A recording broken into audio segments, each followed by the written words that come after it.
Welcome to ESL Class 101, where English is made simple and learning is made fun.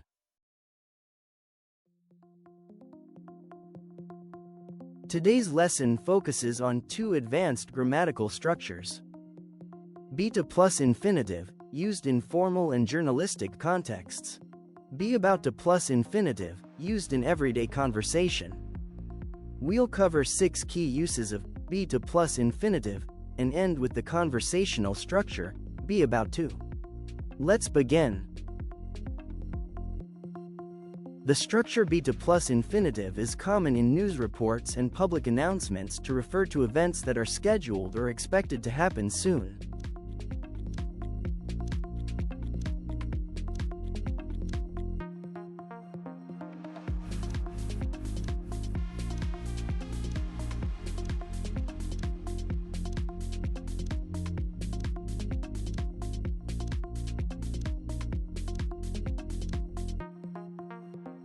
We also use beta plus infinitive for formal arrangements, rules, and official instructions.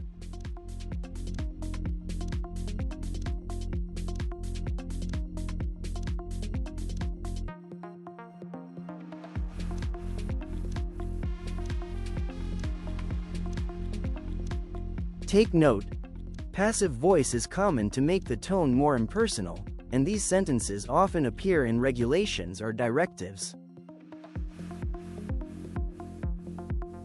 Use beta plus infinitive only for events that are planned or controlled by people. It is incorrect to use this structure for natural or uncontrollable events. Take a look at these examples.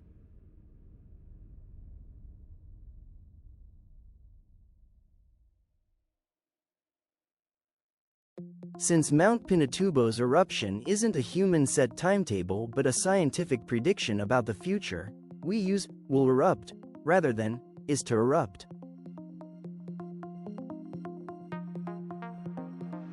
When talking about a past moment, beta plus infinitive can refer to something that was expected to happen after that point, whether it actually happened or not. Here are some examples. Example 1. He arrived in Paris in 1920. He was to become one of the most influential writers of the century. Example 2, passive.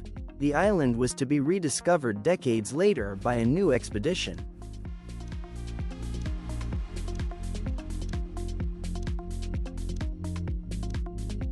We use beta plus infinitive in if clauses to express that one condition must be fulfilled for something else to happen. In this structure, the result comes first. Active example.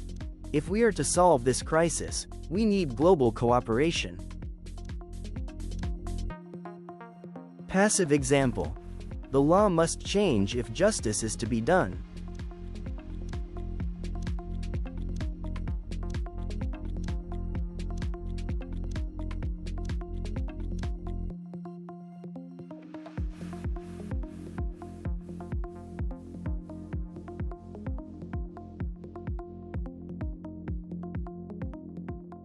Finally, we use be about to plus infinitive to express that something will happen very soon. This is common in spoken English. Study the examples below.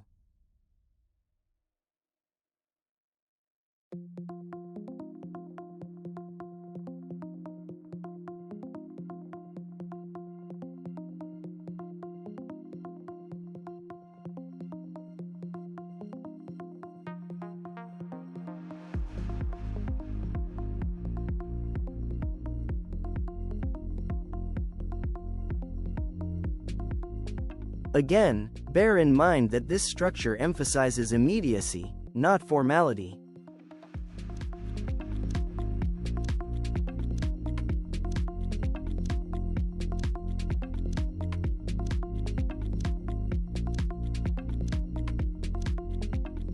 The beta plus infinitive structure is used in specific formal contexts.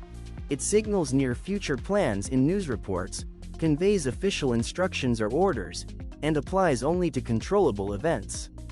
It also appears in narrative writing to express future events viewed from a past perspective, and in conditional clauses where an outcome depends on a specific condition.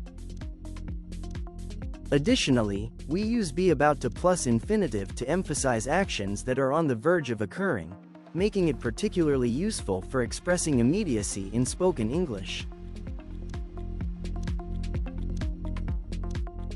Now it's your turn. In the comments, write one sentence using be to plus infinitive for a formal instruction, and one sentence using be about to plus infinitive for an imminent action. Thank you for watching. Subscribe and hit the bell so you don't miss future lessons on advanced English grammar.